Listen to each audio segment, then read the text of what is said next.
Viswanath Aluru, MD, welcome to Connecting Minds.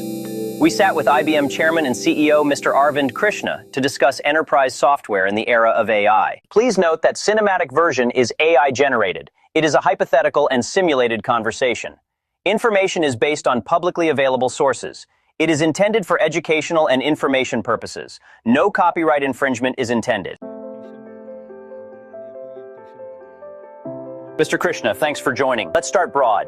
What's your view on the state of software companies and enterprise software in this AI era? Many legacy players are scrambling while hyperscalers pour trillions into data centers. We're still in the very early innings of enterprise AI adoption. The players are on the field, but the game is just beginning. If you're not playing now, you'll miss it entirely. AI is moving past the hype cycle into real business value, unlocking productivity, turning data into a competitive edge, and powering agentic systems that handle complex workflows autonomously. At IBM, we've doubled down on hybrid cloud plus AI. Our software business is now about 45% of the company and growing 10%, while the overall business grows at 5%. That's because enterprises want trustworthy, explainable AI that runs on their data, whether in the cloud, on-prem, or on mainframes. Not black box models that cost a fortune to run. Hyperscalers' massive data center bets, the math simply doesn't work at scale. A single gigawatt of capacity is $80 billion today.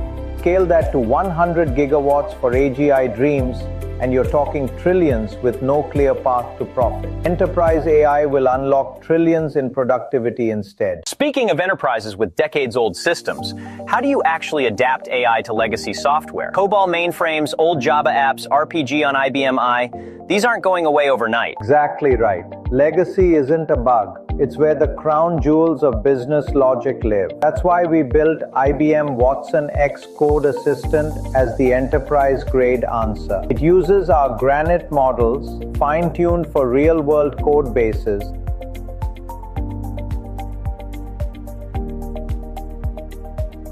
to do what general-purpose tools can't: understand, explain, refactor,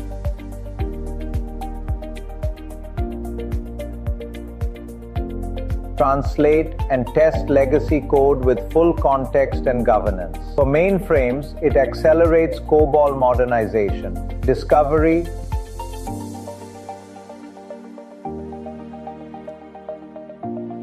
documentation, even automated transformation to Java, while keeping the performance,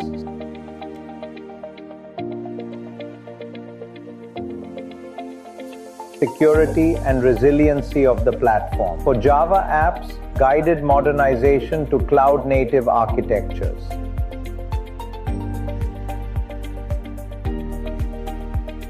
For IBM I, it bridges the skills gap that retiring developers leave behind. We've seen 18x developer productivity gains in some cases. The approach is iterative and low risk. Start with analysis and explanation, then move to transformation only where it makes business sense. No rip and replace disasters. This is how you modernize with confidence in the AI native era.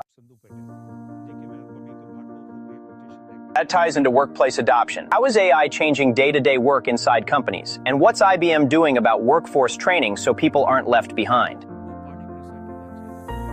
AI is already reshaping the workforce productively, not just disruptively. At IBM itself, we've used AI to automate routine HR tasks and replace several hundred roles there. But we've redeployed people into higher value areas like software engineering, sales, and AI strategy. Overall, we've generated $1.6 billion in efficiencies so far and are targeting $3 billion. 55% of internal service queries now run through AI self-service.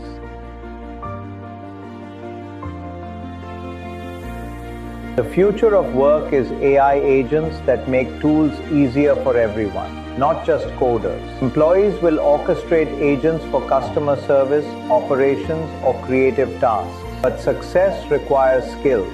That's why we've committed to skilling 30 million people globally by 2030 through IBM Skills Build. Free or low-cost courses in AI, cloud, cybersecurity, quantum, and more.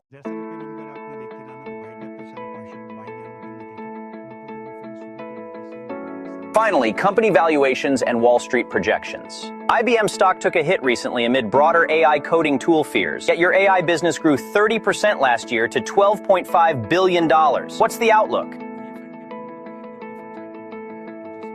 Markets can be volatile. Our stock dropped sharply in February 2026 on headlines about new AI code tools threatening legacy modernization. But analysts see through that. Jefferies reaffirmed buy with a $370 target, precisely because Watson X Code Assistant directly addresses the COBOL Java challenge. Consensus targets sit around 321 to 334,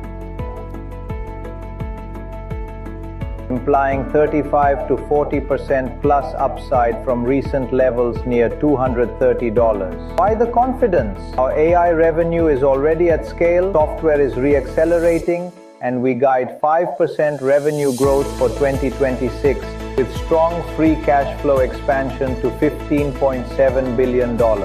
Since I became CEO, market value has roughly tripled by focusing on hybrid cloud, open AI, and practical enterprise use cases. Wall Street understands the companies that deliver measurable ROI fastest while governing data and ethics will win.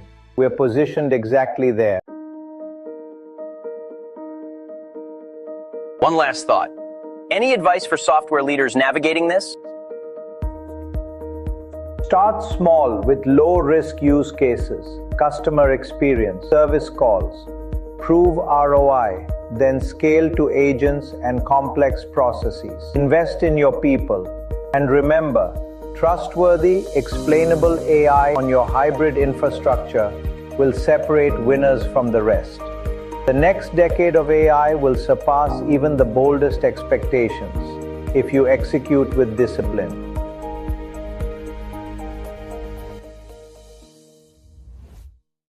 Thank you for joining. See you all in next episode. Please like, share, and subscribe to our channel.